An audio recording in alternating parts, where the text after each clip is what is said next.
both traditional and authentic assessments.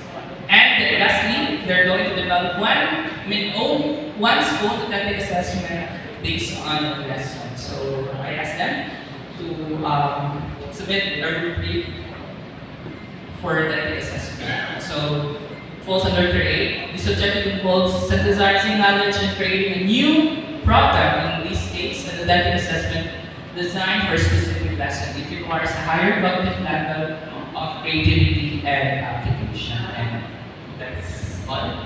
Those are the learning objectives that I utilize for my lesson, specifically Spec 1.5, teaching English and mathematics.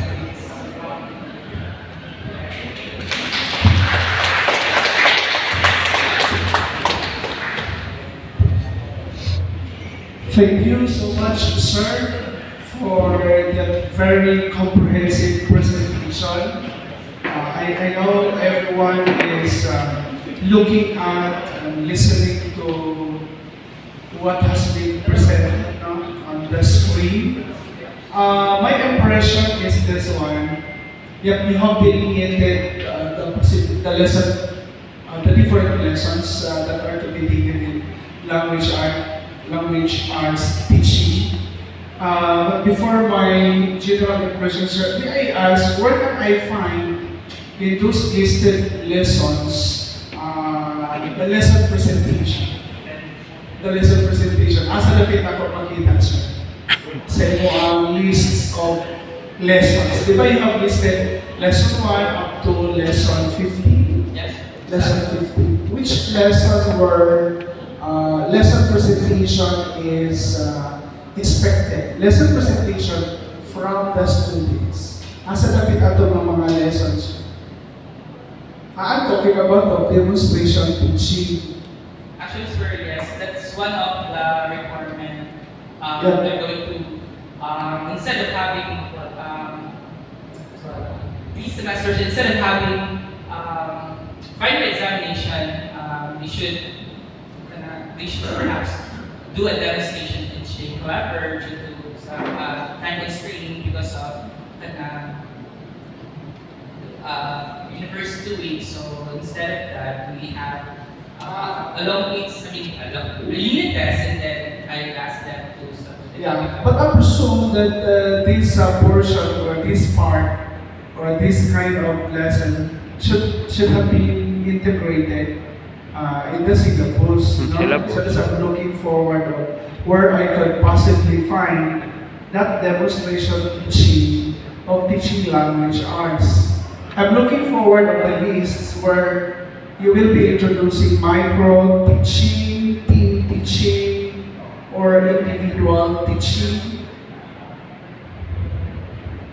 Actually, sir, since it is just a specialized lesson, I believe that will fall under different specialist course of PE. This course only talks about teaching English in elementary grades.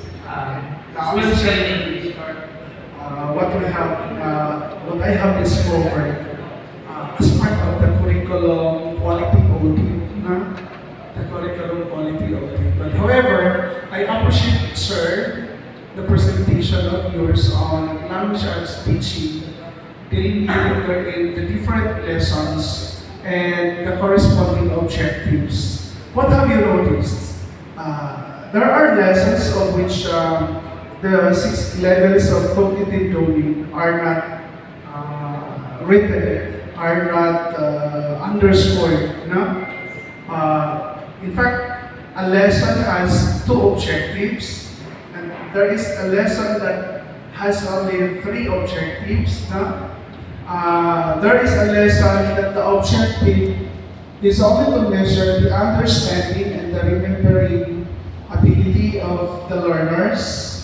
But there are also lessons of which the objectives are attempting to measure the creativity involving creation, analysis, and application. So, na-assessor na. And this is normal to a syllabus because you cannot tell the 6 levels, and it might lengthen the presentation of the syllabus, having the 6 levels of cognitive drawing as objectives per lesson. And then probably the problem there is on how we could possibly achieve with that limitation or limited number of hours that language arts is going to be taught in the classroom. So we know already that 54 hours or 36 meetings all in all. So that should have been budgeted, sir. How many lessons will be for the midterm and how many will be for the final? But you have advanced and reasoned out that due to some circumstances like the university week and like the students festival, which bothered us in delivering what you have prepared. But we're supposed to prepare all the possibilities not to be covered in a certain course. Dayon, mahimo man na sir, na? Now, what I would like to emphasize, because what we're trying to look forward is the listing and the identification of the 6 levels of the cognitive domain in every lesson. You have that. And what I'm telling now is that, yep, sir is correct that he only included 2 or 3 objectives underscoring some of the 6 levels in the cognitive domain. Hindi mo po na nato mahurot o dala na.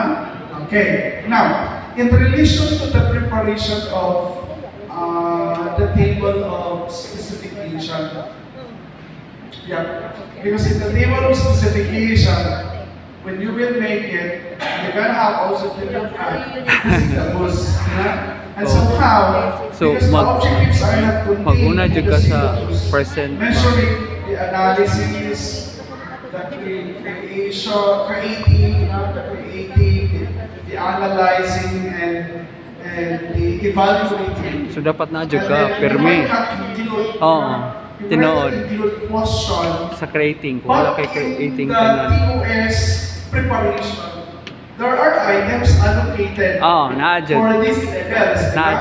However, no objective is contained in the syllabus. That's normal. That's normal. What I am emphasizing now is that you have to navigate beyond what is prepared in the syllabus, of which you are, upon the preparation of the table of specification, you are directed to provide one item maybe for analyzing, or one item maybe for creating, of which no objectives are contained in the syllabus. That's normal. So that's normal. Meaning to say, although in basic education, dili man yun na siya pwede. Kung maghimo ta of questions accordingly, test questions should be parallel to the objectives.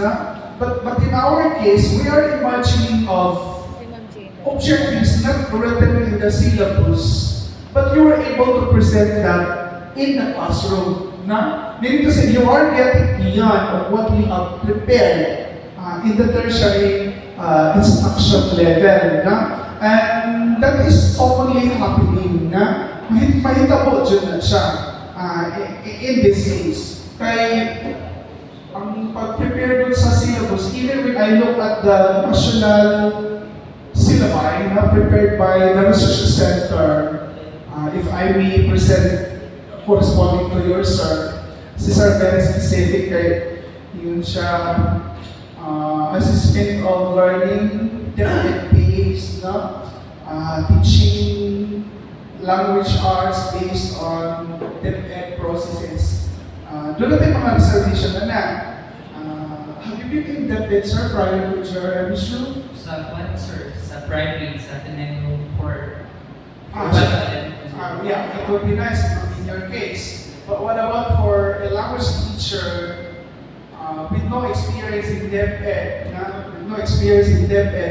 and then we will prepare that syllabus and here comes a teacher with no experience in DepEd will be delivering what you have prepared, sir. I believe it will be difficult not to tell something of which you have not experienced. And this is also true happening in the main campus. Because there are some faculty members there, let's say teaching math for the primary grades, teaching math for the intermediate grades. But the teacher